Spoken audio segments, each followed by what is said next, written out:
আমরা কিছু করলে দোষ, মানে এই যে কাস্টমার যে কি বাইক কি কালার বাইক কি কালার করে কি বাইকের কালার কি করে নিয়ে আসে, এই যে দেখেন এতে দোষ নাই। আমরা যদি কিছু করি, দেখেন এটা কিন্তু অরিজিনাল কালার না, দেখেন স্টিকার লাগাইয়া ব্লু কালার বাইকটাকে কি কি কালার বানাই ফেলছে, দেখেন দেখেন এই যে দেখেন, দেখছেন। আবার স্টিকার, এটা কিন্তু 2 নম্বর স্টিকার, মানে ব্লু কালারের উপরে তো স্টিকারটা থাকে না, থাকে। এই দেখেন এটা হলো blue colour, matte blue colour, এই দেখেন এই যে স্টিকারটা, এটা হইলো। তো এখন যদি এরকম থাকে, অনেকে মনে করবে বাইকটা কালার করছে, বাইকে ভুয়া স্টিকার মারছে, বাইকে অ্যাক্সিডেন্ট হয়েছে তার কারণে উল্টো পাল্টা স্টিকার লাগাইছে, কিন্তু এটা তো করে নিয়ে আসে কাস্টমার। আর আমরা কি করব?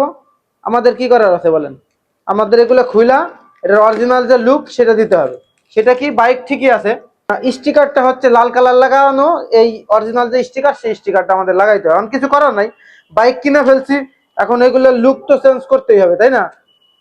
বাইক যেহেতু কিনেই ফেলছি, সেহেতু এটার অরিজিনাল লুকটা দেওয়ার জন্য স্টিকার যদি অরিজিনাল লাগাইতে হয় লাগাইতে হবে। বিষয়টা তো এরকমই, তাই না? এখন কথা হচ্ছে, এটা হচ্ছে এফজেডএস ভার্সন 2। এই যে দেখেন, এই যে দেখেন ম্যাট ব্লু কালার, এই যে দেখছেন, এই যে দেখেন স্টিকারটা কিন্তু অনেক দামি লাগাইছে, কিন্তু দামি না হইলে কি দামি হইলে কি হবে, কিন্তু তো অরিজিনাল যে লুকটা সেটা তো দিতে হবে, কিন্তু কোনো দাগ নাই কিন্তু, না কোনো দাগ নাই এদিক দিয়ে। ঠিক আছে, হয়তো বা ডিফারেন্ট কালার করার জন্য, কালার বানানোর জন্য হয়তো এই স্টিকার লাগানো হয়েছে, কিন্তু একটা কালারের মধ্যে ডিফারেন্ট স্টিকার বা অন্য স্টিকার, এটা আসলে দেখতে মানানসই না, ভালো না। যার কারণে আমরা কি করব, এটার অরিজিনাল লুকটা কিন্তু আপনাদের সামনে প্রেজেন্ট করব। অরিজিনাল যে স্টিকার সেটা কিন্তু লাগানো হবে।